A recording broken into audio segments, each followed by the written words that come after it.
కాలంలో శరీరాన్ని ధరించి కనిపిస్తాయి. అందుచేత ఈ పరివర్తనకై వ్యర్థంగా చింతించడం దేనికి? ఈ ఆత్మను ఎవరు చూస్తారు? ఇంకా ఇలా అంటాడు,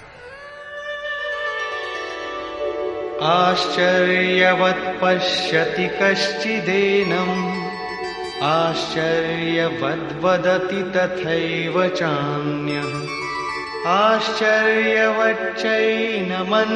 శృణోతి శ్రుత్వాప్యేనం వేద న చైవ కశ్చిత్. ఇంతకు ముందు శ్రీకృష్ణుడు ఏమన్నాడంటే, ఈ ఆత్మను తత్వదర్శకులు చూశారని.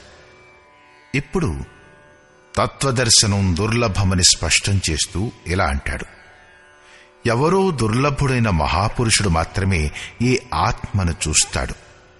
ఆశ్చర్యంతో దీని తత్వాన్ని గురించి చెప్తాడు. ఎవరైతే చూశారో వారే యథార్థాన్ని చెప్పగలరు.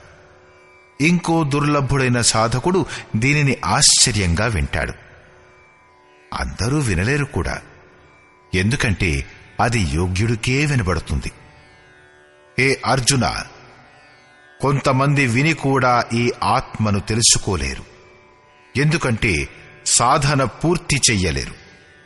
మీరు జ్ఞానానికి సంబంధించిన 1,00,000 మాటలు వినండి, అర్థం చేసుకోండి, కూలంకషంగా అర్థం చేసుకోండి. తీవ్రమైన కోరిక గలవారే కూడా అయి ఉండవచ్చు, కాని మోహం చాలా ప్రబలమైంది. కాసేపట్లోనే మీరు ఈ ప్రాపంచిక వ్యవస్థలో చిక్కుకొనిపోతారు. చివరిలో శ్రీకృష్ణుడు తన నిర్ణయం ఇస్తూ ఇలా చెప్తాడు,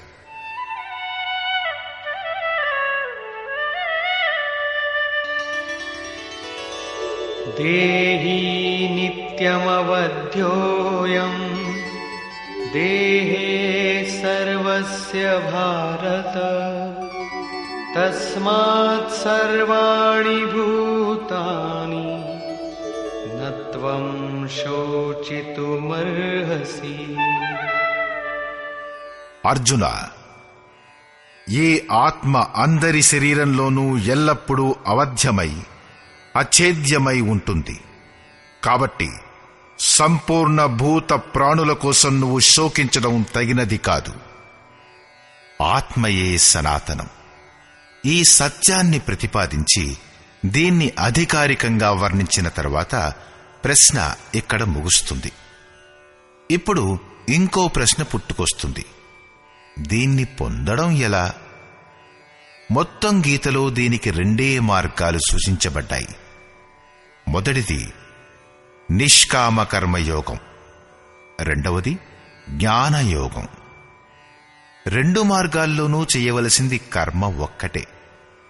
ఆ కర్మ యొక్క అనివార్యతను ఉటంకిస్తూ యోగేశ్వరుడైన శ్రీకృష్ణుడు జ్ఞానయోగం విషయంలో ఇలా చెప్పాడు, స్వధర్మమపి చావేక్ష న వికంపితుమర్హసి ధర్మ్యాద్ధియుద్ధా శ్రేయోన్యత్ క్షత్రియస్య న విద్యతే. అర్జున, స్వధర్మాన్ని చూసి కూడా నీవు భయపడే యోగ్యుడివి కాదు. ఎందుకంటే ధర్మ సంయుక్తమైన యుద్ధం తప్ప పరమ కళ్యాణకారి అయిన మరో మార్గం క్షత్రియులకు లేదు. ఇప్పటి వరకు ఆత్మయే శాశ్వతం, ఆత్మయే సనాతనం, అదొక్కటే ధర్మం అంటూ వచ్చాడు. ఇప్పుడు ఈ స్వధర్మం ఏమిటి? ధర్మం ఏకమాత్ర ఆత్మయే కదా. అది అచంచలంగా స్థిరంగా ఉంటుంది. అయితే ధర్మాచరణం ఏమిటి? కాని ఈ ఆత్మపథంలో ప్రవృత్తిని కలిగించే సామర్థ్యం ప్రతి వ్యక్తిలో వేరువేరుగా ఉంటుంది. స్వభావంచే ఉత్పన్నమైన ఈ సామర్థ్యాన్ని స్వధర్మం అనడమైనది. ఈ సనాతన ఆత్మిక పథంపై పయనించే సాధకులను వారి వారి స్వభావాలు, వారి వారి సామర్థ్యాల్ని బట్టి 4 వర్గాలుగా విభజించారు. శూద్రులు, వైశ్యులు, క్షత్రియులు మరియు బ్రాహ్మణులు. సాధన యొక్క ప్రారంభ దశలో ప్రత్యేక సాధకుడు శూద్రుడే, అంటే అల్పజ్ఞుడే. గంటల కొద్దీ భజనలో కూర్చున్నా సరే అతను 10 నిమిషాల పాటు తనివిగా చేసుకోలేడు. అతను ప్రకృతి యొక్క మాయాజాలాన్ని ఖండించలేడు. ఈ దశలో మహాపురుషుని సేవలో అతని స్వభావంలో సద్గుణాలు వస్తాయి. అతను వైశ్య శ్రేణికి చెందిన సాధకుడిగా మారిపోతాడు. ఆత్మిక సంపత్తియే స్థిరమైన సంపత్తి. దీనిని అతడు మెల్లమెల్లగా సేకరించడంలోనూ, కామం, క్రోధం మొదలగు వాని నుండి ఇంద్రియాలను రక్షించుకోవడంలోనూ సమర్థుడైపోతాడు. కామం, క్రోధం మొదలగు వాటి వలన ఇంద్రియాలు హింసించబడతాయి. వివేకం, వైరాగ్యాల వలన ఇవి రక్షించబడతాయి. కాని ప్రకృతిని సమూలంగా పెరికివేసే సామర్థ్యం వాడిలో ఉండదు. క్రమక్రమంగా ముందుకు సాగుతూ సాధకుడి అంతఃకరణంలో 3 గుణాల్ని ఖండించే సామర్థ్యం, అంటే క్షత్రియత్వం ఏర్పడుతుంది. ఈ స్థాయిలో ప్రకృతిని, దాని వికారాలను నాశనం చెయ్యగల సామర్థ్యం వస్తుంది. అందువలన యుద్ధం ఇక్కడ నుండే మొదలవుతుంది. సాధన చేస్తూ సాధకుడు బ్రాహ్మణత్వపు శ్రేణిలోకి వస్తాడు. ఈ సమయంలో మనస్సును నిరోధించడం, ఇంద్రియాలను అణచడం, నిరంతరంగా చింతన చెయ్యడం, సారళ్యం, అనుభవం, జ్ఞానం మొదలగు లక్షణాలు సాధకునిలో స్వాభావికంగా వస్తాయి. వీటి అనుష్ఠానం చేత క్రమంగా అతను బ్రహ్మలో ప్రవేశం పొందుతాడు. అప్పుడు అతను బ్రాహ్మణుడుగా ఉండడు.